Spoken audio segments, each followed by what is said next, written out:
2 decades, the Britcar Endurance Championship has provided high-caliber sporting competition. At its height, it was the most popular endurance racing series in the country. In recent times, Britcar has fallen out of the spotlight, but the championship comes under new ownership for the first time in 2016 and is being given a fresh injection of enthusiasm and a complete relaunch. The ambition is basically to get Britcar back to endurance racing. That's where it belonged 10 years ago. Feedback has basically been longer races. Somewhere between 2 to 4 hours is the plan. GT cars, production cars, all in one race. But we're also going to put a production championship back out there again, so there'll be 2 50-minute races. In addition to working for prominent organisations such as the Thoroughbred Grand Prix Championship, the BARC and the BRSCC, Claire spent 10 years working for Britcar during its heyday. And as a racing driver herself, Claire is also in a good position to understand exactly what the competitors need from the championship. I feel it is a drivers' championship. We want to do the championship for them. So we've had committee meetings deciding what they want, back to what the customer wants. One of the core strengths of Britcar has been the eclectic and interesting mix of cars on the grid. It's never been exclusively for exotic GTs and eye-catching sports prototypes. As Britcar director and experienced racing driver Rob Hedley explains. My first race was in a Honda Civic British touring car. We did a 4-hour race. We finished 10th overall out of 30-odd cars, and it was like we'd won the race because this tiny little Honda just kept going round and round and round, and that's what we want to get back to. Instead of just the big boys in the expensive cars, which of course are nice to have, and of course the crowds like them. We want the teams that have got the Hondas and the BMW M3s. We want those cars back on the grid and doing endurance racing, because from speaking to the competitors, that's what they want. They want to race longer races as opposed to just doing sprint races all the time.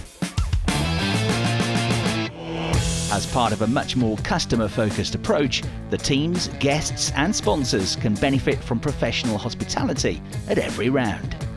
Leading manufacturer Dunlop have signed a 3-year deal to be the championship's official tyre supplier. Drivers and sponsors will also benefit from increased media exposure with a coordinated programme of social media activity and international television coverage throughout the season. We've got 8 rounds provisionally planned at the moment. So we've got Croft, Alton Park, we've got Rockingham, Silverstone Grand Prix, Brands Indy, so a huge selection of circuits. Roughly 1 a month, 1-day meetings. So back to endurance racing, which is what the home of Britcar should be about. Perhaps most important of all, though, is the development of new regulations designed to be as fair as possible. We want people to be able to bring in their car and see within a set sort of structure how they can improve their car but still keep within the class. One of the problems at the moment, the regulations are quite open, so guys look at the regulations, think what can I do, and they haven't really got a clue what they can do. So I've come up with a new system where we take the brake horsepower, we take the torque divided by the vehicle weight, which gives us a power to weight indicator which is unique to our championship. Also, we've put a set of modifiers. So if the car's got a flat floor, if it's got an adjustable splitter or a fixed splitter, it gets so many points added or taken away. So if a guy's got 400 brake horsepower but very basic equipment, whereas a car with 200 brake horsepower with full 4-way adjustable suspension is going to be as quick as. But if you just go on the pure horsepower, that car is just going to struggle. So what we want is to get a fair platform for the guys to run in, so that someone doesn't feel like they're just throwing money at a race car and it's not getting them anywhere. They'll hopefully get into a class that suits their car as opposed to just being bumped in on their brake horsepower, which is what happens on most championships.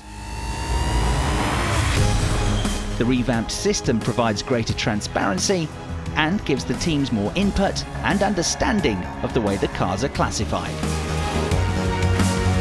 It's quite a simple system to do. It takes 5 minutes to fill in your car details.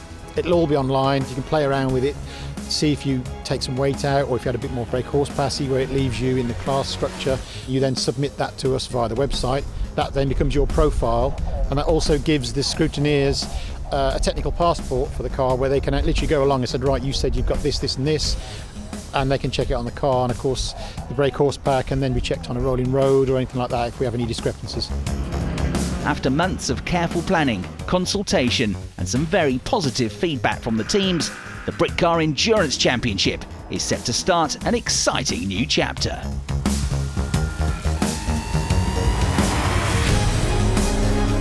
It's just good seat time. That's what I'm trying to do. I've compared it with quite a few of the other championships out there, and I'm trying to make sure the price is the best out there to get, good value for money.